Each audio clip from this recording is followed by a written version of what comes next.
Holy moly. I'm being sincere when I say this. This I would put at the top of the list for one of my favorite things I've made thus far.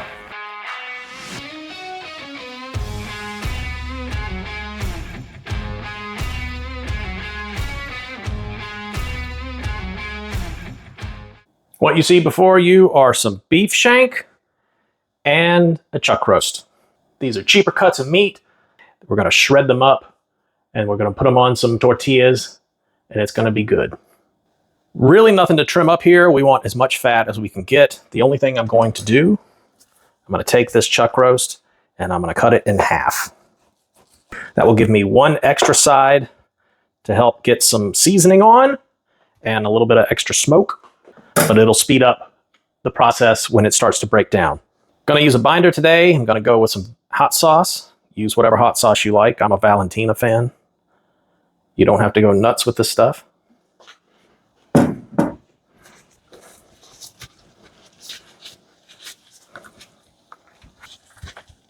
Typically, the type of rub you're gonna use on this dish is going to consist of some salt, some chili powder, some cumin, pepper, maybe a little bit of sugar. So to speed things along for me today, I'm going to use this Spanglish Asadero Carne Asada seasoning. This is not a sponsored thing. It's just something I really like.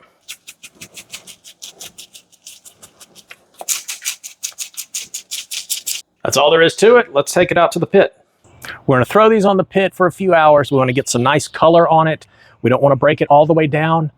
We're going to maintain temps between 240, 250 degrees.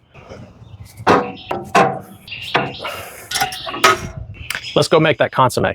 To begin the consomme, first you're going to start by toasting off some dried chilies.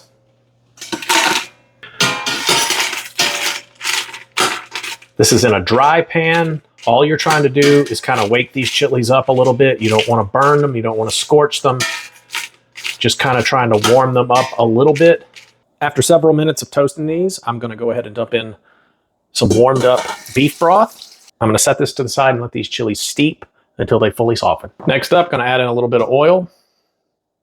I'm going to add in a couple of roughly chopped onions. Going to let those cook down just a little bit. And after the onions have had several minutes to cook down, we're going to add in some chopped garlic. This is roughly about 5 cloves of garlic. I started with 2 whole onions or 1 very large onion. And after a couple of minutes, we're going to add in some chopped Roma tomatoes. Gonna give this a good stir around and let everything kind of cook down until it softens up. Next, you're gonna take all of the chilies, the onions, everything else, put it into a blender. Gonna add in a cup to a cup and a half.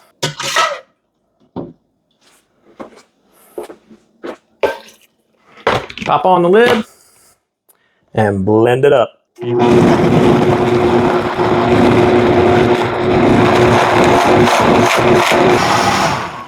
And there you go. All right, meat has finished smoking. We took it to 160 degrees. Now we're gonna stick it in this pot. I also smoked some beef bones, which is gonna add a little extra kick to this. You're gonna need some fat, and this marrow is all gonna turn into fat once it renders out. Gonna add in our paste that we made. And we're gonna finish it off by topping it off with the rest of our beef stock. And just to kick this up a notch, I'm gonna add in some of this Better Than Bouillon beef base. I love this stuff. Again, not a sponsor, just something I really enjoy. Now we just wait for it to cook and reduce until this meat gets super tender and falls off the bone. Meat has been braising away for about 3.5 hours. It is fairly tender, coming apart. Oh yeah, get a little nibble of this. Ooh, hot. Oh, that's delicious. Wow. So now I'm going to take all the meat out and the bones. We will separate the bones out from the broth. You can see all that marrow has cooked out of the bones, so it's all in my stock now. That is a good looking meat. I'm going to go through and just start shredding it up. Going to remove any big pieces of fat that might be in here. I want to make sure to mix in the shank meat with all of the chuck roast as well. There is still more stuff to strain out of the consomme. Here we are 24 hours later. I have stored this in my refrigerator overnight. You can see that the fat has risen to the top and kind of congealed. That's going to make it easier to scrape off.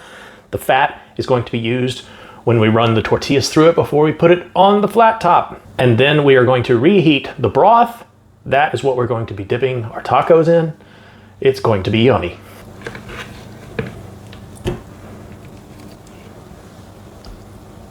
Corn tortilla, gonna dip it directly in the fat.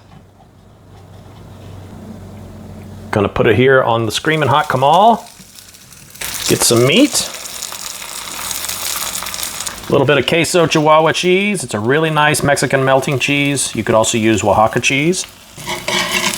Gonna fold this over. Now we're gonna let it go. Cook away.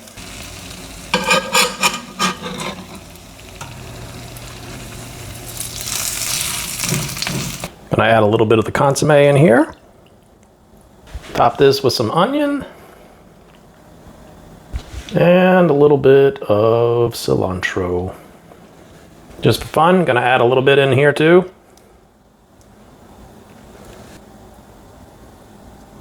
All right, gonna get a little bit of the dunk action. All right, let's taste. There it is. Holy moly. Dude. Whoo! Man, this is outstanding.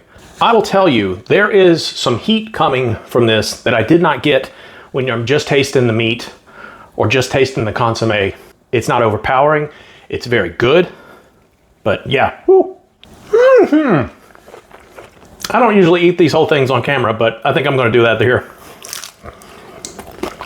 Adding the fat to the tortilla, putting it on the hot griddle, really crisps it up. That may be actually where the heat's coming from now that I'm thinking about it, but oh, give this a shot. It is not difficult to do. Can be a little bit time consuming, but highly, highly, highly recommend. I say this with all sincerity. In the time that I have been running this channel, cooking these meals on camera, this I would put at the top of the list for one of my favorite things I've made thus far. It is fantastic. Really good. I hope you found this video helpful. If you did, consider giving me a like, a subscribe, or drop me a comment. I would greatly appreciate it. Every time you do that, it helps to push me out to a few more people.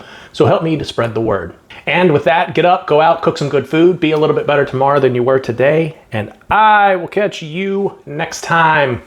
Boom!